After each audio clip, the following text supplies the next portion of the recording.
Alright, guys, I don't understand something. You've got to help me figure it out and tell me what the is going on.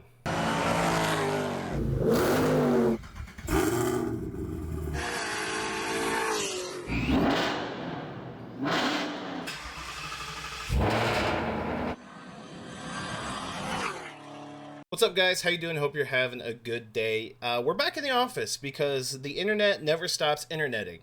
And if any of you guys follow Draggy on the Facebook pages, there's been something that's been quite interesting going around, and I cannot figure it out. I don't understand. So maybe you guys can help me understand, or you'll be just as perplexed as me. So uh, I'll just put, obviously I'm going to put everyone's name out here because this dude has literally thousands and thousands of people seeing him anyway. Facebook is public. This Austin kid he threw on some drag brakes on his ZL1 here, right? He threw on some drag brakes. He has wheels and tires. My guess is I think he said he took this front seat out, the passenger seat, and the rear seat. So there's rear seat delete. Rear seat, so that's 30. 60 pounds on average for the front seat. That's 90. Let's say he saved with his wheel and tires setup overall. Let's say he saved. We'll go high. Let's say 40 pounds. So that's 140 pounds because we went from 90 plus 40, 130 pounds. Sorry, 130 pounds. And then he did drag brakes on the front, which probably maybe another. I think some people said like almost 50 pounds, but let's go 40 and say he has 170 pounds off the car. These cars, it's a 10-speed. They weigh around 3,800 pounds, give or take, somewhere in that range. It might even be closer to 3,900 pounds. I'll put it on the screen here. So it's supposed to be stock. Now, I do want to preface this because look at the 6130. This is supposed to be stock. The dude said it's stock. Okay. 6.03 negative 0.65 slope. Now, before I get into the fishiness of this, because this is all he put, my car, or should I say most ZL1s, most, even with the properly bled intercooler system, or supercharger system, because the supercharger, if it's not, they're not bled from the factory correctly, and they'll overheat, and then you'll get less gains because it heats up the supercharger. But I had an expansion tank in my car. You guys might have seen the videos if you've been around for a while. I had a ZL1. It made 641-ish wheel horsepower at with E40 on a 90-degree day. And that car did was actually, you know what? Let me show you. I'll be right back. So here you go. This is my video. The best I did with negative 315 DA was a 689. Now, I will preface this. I didn't have a transmission tune. Now, I don't know if that Austin kid had a transmission tune, but that will knock a couple tenths off it. It shifts better. It shifts at the right points. Things like that. So I will say I haven't had a transmission tune. I'm definitely leaving tenths off the table. So the car would be faster as it sat. But let me give you an idea of kind of what I had. I had lightweight wheels and tires that shaved like 40-ish pounds. I took the rear seat out. That was another 30 pounds, so that's 70. I had a carbon trunk, so that was like, I think that saved 20 pounds. So we're looking at 40, 70, 90. We're looking at 90 pounds. Now, I don't think I took the front seat out. I don't remember doing that. If I did, obviously this would probably be like a 6.7 something. But you're starting to see where I'm coming from here. Because again, I had an aftermarket expansion tank, which means that I didn't get any of the supercharger bleeding problems because the coolant would filter through just fine. There were no bubbles in the coolant lines. So I did not have that issue. I also had a ported throttle body, catless headers.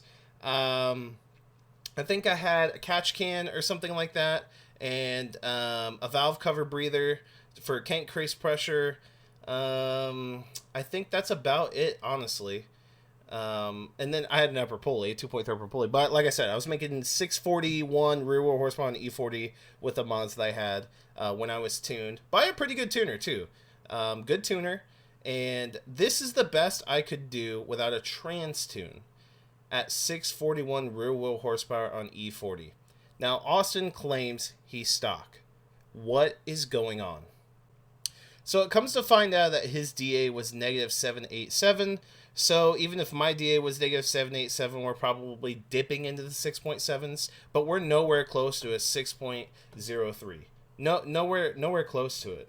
So he was talking about how Chevy bled the older or the newer ZL1s. And one thing that's interesting that no one seems to grasp, and no one knows why, but the newer ZL1s, for some reason, tend to make more horsepower, and it just doesn't make sense. Now, does it tend to make 6.03, 6130 stock horsepower with just weight reduction? No. So he took it to DSX, right? Someone who's reputable in the ZL1 community, in the Camaro community, because they make fuel parts, right? Fuel system stuff. Dave Steck, he says, I'm the last dude who would lie for somebody because someone said, how much would you pay him to return 690 into 590? Like saying the car actually runs more than 590 on the hub. But what he said is not going to lie, was a little pissed it made that. It's a 2022, granted, but I checked the calibration history with their reader to read the file out. It's stock aside from a catch can and mufflers. So since then, of course, he took all the seats out, and I just confirmed and just saw that he did nothing but 15-inch conversion on the front and the rear of the car. Sorry about the computer lights. It's a Raven here. 15 inches on the front and the rear. So he's probably saving like over 100 pounds of weight on the wheels, and then the brakes, and then the seats. So he's probably saving 250 pounds. It does not matter. That is not going to turn what normally is a Camaro stock doing high sevens, maybe even mid sevens in Hero DA, to doing high or low sixes, high fives. That's insane. So you tell me, what the hell would it take for a stock Camaro that is already making more horsepower from the factory, so it's a little bit of a factory freak, but how can a factory freak with 300 pounds off of it do 582 in Hero DA? Because here's the video. 582, this was like 2 nights ago.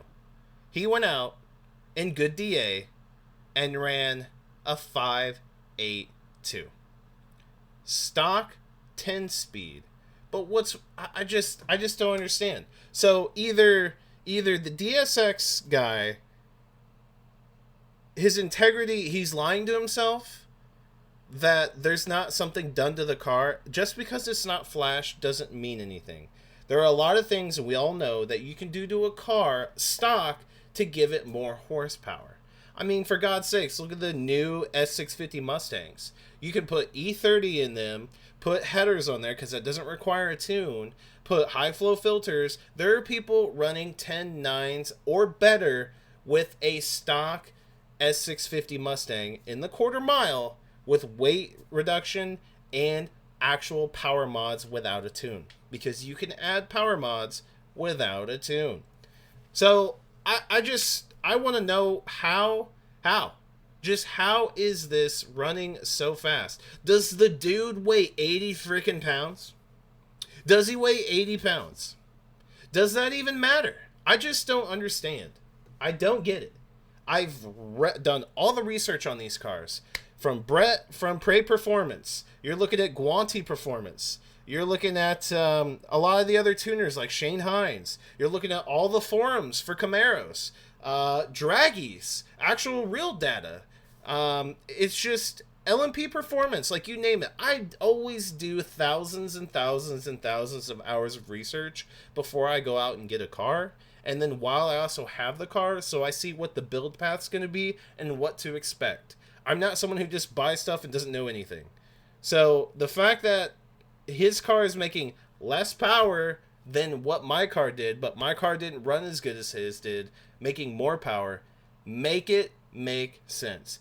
So at the end of the day, I guess don't believe everything you see on the internet, even from someone who's reputable. I don't understand why the guy from DSX should have mentioned something else other than saying he doesn't know.